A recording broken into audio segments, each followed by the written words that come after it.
Saudara sekalian, perjalanan kita sebagai keuskupan kini memasuki umur ke-82. Itu lebih muda dari paroki kita, karena paroki kita didirikan pada tahun 1932, sementara keuskupan baru tahun 40. Dan paroki-paroki lain seperti di Kevikepan Semarang itu Gedangan dan Ambarawa itu lebih dulu lagi. Kalau di Solo yang paroki tertua tahun 16 itu paroki Antonius Purbayan. Muntilan lebih lagi. Jadi kita lihat keuskupan baru didirikan setelah lahirnya paroki. Jadi itu hanya mau mengatakan kepada kita bahwa beberapa paroki perintis dan kemudian dalam wilayah tertentu dan dengan kemampuan tertentu lalu dipandang pantas untuk digabung di dalam satu keuskupan. Proses memang selalu seperti itu. Demikian juga apa yang sekarang kita sebut sebagai pemekaran paroki. Selalu mulai dari yang paling bawah. Bagaimana lingkungan-lingkungan di sekitar tempat tertentu itu memang siap untuk mandiri dan kemudian ditingkatkan statusnya. Entah sebagai stasi, entah sebagai paroki administratif, entah sebagai paroki penuh. Sekarang ini Keuskupan Agung Semarang sudah memiliki paroki 103 atau 106 begitu. Luar biasa banyak. Dan kalau kita ambil rata-rata, misalkan kita gunakan paroki kita untuk hitung-hitungan. Paroki kita itu terdiri dari 5.200 kepala atau sekitar 1.500 kakak. Kita tinggal mengalihkan saja kali 103 sampai 106. Itulah kurang lebihnya jumlah umat di Keuskupan Agung Semarang. Itu dari segi fisik. Pertumbuhan kita sebagai gereja menggembirakan. Jangan sampai nanti gereja-gereja yang sudah kita usahakan untuk berdiri dengan sekuat tenaga, dengan bercucuran keringat dan air mata, itu nanti mengalami nasib seperti gereja-gereja di Eropa. Umat menyusut, entah karena tidak mau ke gereja, entah lebih parah lagi yaitu meninggalkan iman Katolik. Sekarang kita dalam posisi naik berkembang. Ini PR besar bagi kita semua. Bagaimana kita umat Katolik yang dalam posisi sekarang ini di Keuskupan Agung Semarang itu umatnya makin hari makin giat, imannya makin hari makin mendalam, pengetahuannya semakin hari semakin luas, cara memahami iman dan hidup menggereja maupun hidup bermasyarakat itu semakin utuh, semakin permasalahan semakin kompleks, tetapi kita tidak gagap terhadap perubahan-perubahan zaman itu. Itu harapannya. Itulah sebabnya mengapa tema yang dipilih adalah berjalan bersama membangun persekutuan yang partisipatif dan misioner.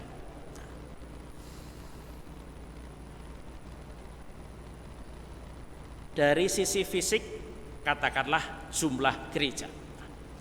Keuskupan kita juga berkembang dari sisi katakanlah kedalaman imannya, cara hidup menggereja dan memasyarakatnya. Dan itu bisa kita lihat dari salah satu indikasinya adalah arah dasar Keuskupan Agung Semarang. Sekarang ini sudah memasuki arah dasar ke-7 atau ke-8 begitu. Dengan arah dasar itu, kita berharap bahwa ada sebuah gerak bersama untuk berjalan menuju sebuah tujuan bersama, supaya kita semua bergerak bukan hanya berjalan bersama, tetapi mencapai sebuah kualitas tertentu, kualitas kehidupan iman dan memasyarakat. Sekarang ini untuk sebuah kualitas tertentu, Keuskupan juga sudah membuat semacam standarisasi pelayanan paroki. Jangan sampai nanti umat kita itu kapiran. Mengapa kapiran? Karena barangkali ada pastor-pastor paroki yang semau gue. Maka supaya di setiap paroki di satu Keuskupan Agung Semarang ini ada sebuah pelayanan standar yang sama sekeuskupan, maka untuk paroki juga dibuat SOP tertentu. Bukan hanya parokinya, tetapi juga siapa boleh dan dapat dipandang mampu untuk memimpin sebuah paroki. Itu juga ada standarnya, ada SOP tertentu. SOP untuk pastor paroki atau pastor kepala. Pastor paroki ada yang satu seperti kita di sini, tetapi juga ada yang 2 atau 3 atau bahkan 4 orang. Itu artinya yang satu menjadi kepala, yang lain menjadi vikaris. Itu juga sama, ada standarisasi tertentu untuk para pastor vikaris. Pengalaman kita menunjukkan bahwa dengan standarisasi itu kita mendapatkan, sebagai umat kita mendapatkan sebuah layanan yang baik. Jangan sampai nanti antar paroki yang satu dengan yang lain itu perbedaannya terlalu jauh sehingga membuat bingung umat. Jadi standarisasi itu satu hal memang karena kita ingin mencapai sebuah tujuan tertentu, tapi di sisi lain juga untuk kepastian pelayanan. Kepastian pelayanan, misalkan baptis bayi, pelayanan katekumenat untuk orang dewasa. Seperti yang sudah lalu baru saja, pelayanan untuk penerimaan komuni pertama, pelayanan persiapan untuk krisma yang sekarang juga sedang berlangsung, standar pelayanan untuk yang lebih dewasa yaitu persiapan perkawinan dan seterusnya. Itu kita boleh bersyukur bahwa kita semakin maju. Dan nanti evaluasi itu juga bukan hanya dari Bapak Uskup, bukan hanya dari para pengurus, tetapi juga diharapkan evaluasi datang dari kita semua sebagai umat. Umat memiliki hak untuk mengevaluasi pastor parokinya. Bagaimana kinerja pastor parokinya. Itulah arti dari yang namanya berjalan bersama. Kata istilah ini, berjalan bersama ini diambil dari gerakan yang sekarang ini sedang kita laksanakan, bersama dengan Paus Fransiskus. Ada kebiasaan di dalam gereja untuk mengadakan sinode para uskup. Tetapi kali ini, tahun ini, Bapak Paus Fransiskus mengajak bukan hanya para kardinal, bukan hanya para uskup, tetapi juga seluruh umat dimanapun di seluruh dunia. Marilah kita berjalan bersama-sama mengadakan sinode umat. Untuk apa? Lagi-lagi, mari kita evaluasi perjalanan yang sudah kita lewati selama ini. Apakah kita semuanya merasa puas? Apakah kita merasa inilah capaian yang pantas untuk kita wujudkan? Ataukah masih ada hal-hal tertentu yang kita masih harus wujudkan, masih harus kejar? Apalagi? Maka perlu keterlibatan semua orang. Jangan ragu, jangan sungkan untuk menyampaikan evaluasi, pendapat-pendapat kritis bagi para pemimpin. Dan bagi para pemimpin yang dikritisi juga jangan alergi terhadap pendapat yang barangkali berbeda atau mungkin dirasa secara pribadi menyesakkan hati. Jangan ragu, jangan takut untuk dikritik. Kalau kita mengikuti reaksi dari presiden kita sekarang ini, dikritik bahkan dibully, wangsulane podo, aku rapopo. Ya tak? Juga begitu, itu sikap yang baik. Maka siapapun kita yang menjadi pemimpin diperlukan memiliki keterbukaan hati. Kritik itu bukan untuk kamu sebagai pribadi, pemimpin sebagai pribadi, tidak. Tetapi kritik itu diarahkan untuk kemajuan bersama. Kritik yang baik tidak dimaksudkan untuk mempermalukan pemimpin, tetapi arahnya adalah kemajuan komunitas, kemajuan gereja. Itulah yang dimaksud dengan membangun persekutuan yang partisipatif. Masing-masing dari kita mengambil bagian demi kemajuan sebuah tubuh. Itu gambaran yang diberikan oleh Santo Paulus di dalam suratnya kepada jemaat di Korintus. Gambarannya gereja sebagai tubuh, Kristus sebagai kepala.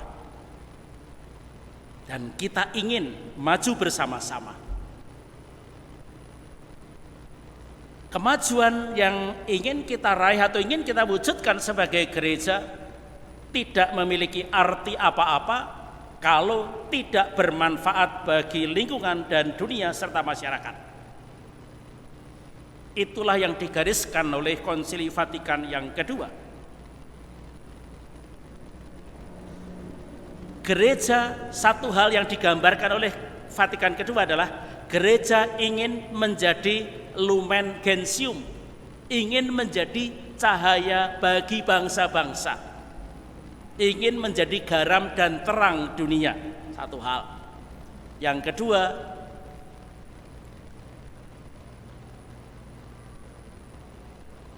apa yang menjadi kegembiraan dan keprihatinan masyarakat luas, itu hendaknya juga menjadi kegembiraan dan keprihatinan serta perjuangan kita sebagai murid-murid Yesus Kristus.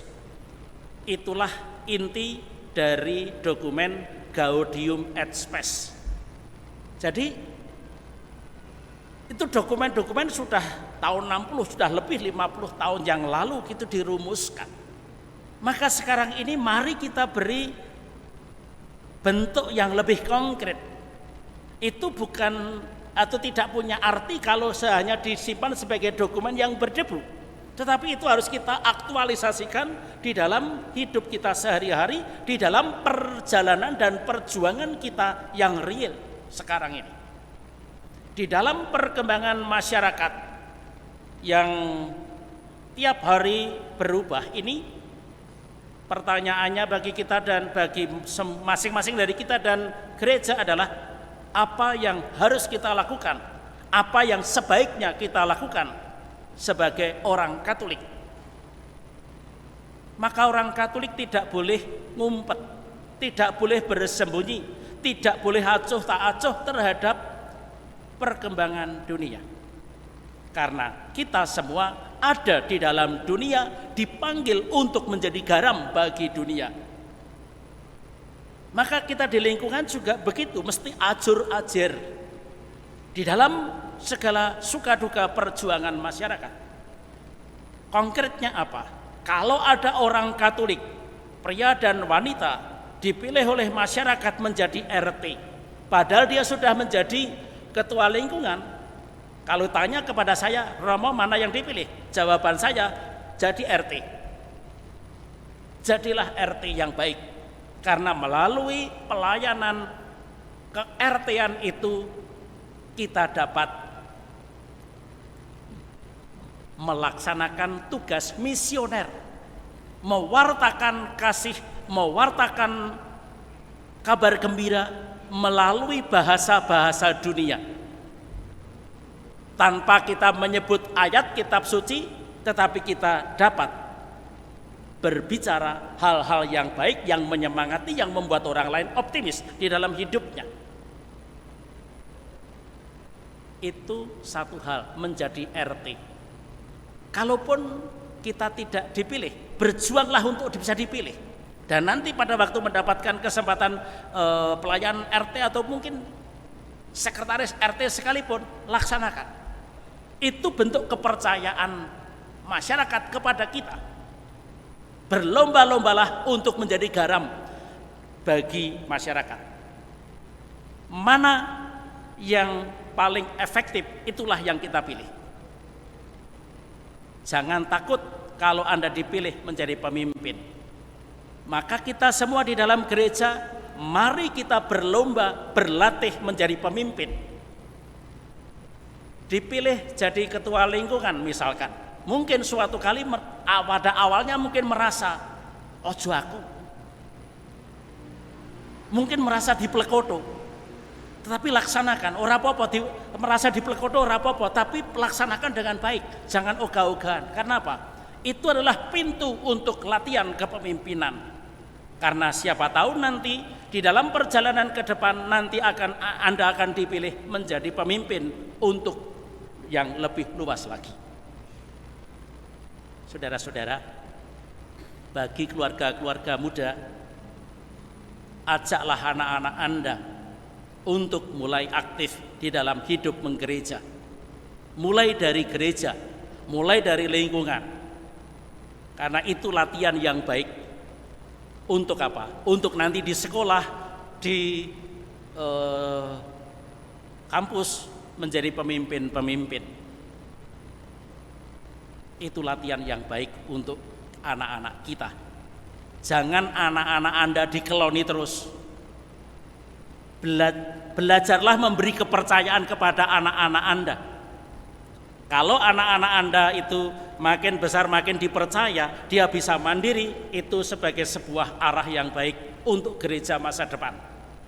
Itu arah yang baik untuk hidup kita sebagai orang Katolik. Jadi menjadi garam sebenarnya sederhana. Mulai dari diri kita sendiri, lalu mulai pelan-pelan memikirkan lingkungan kita. Apa yang secara kecil-kecilan dapat kita lakukan untuk lingkungan kita. Sebagai gagasan sudah saya lemparkan, sekarang tinggal Anda laksanakan. Saya kira itu saja catatan saya untuk ulang tahun ini. Mari kita teguhkan iman kita dengan syahadat para rasul.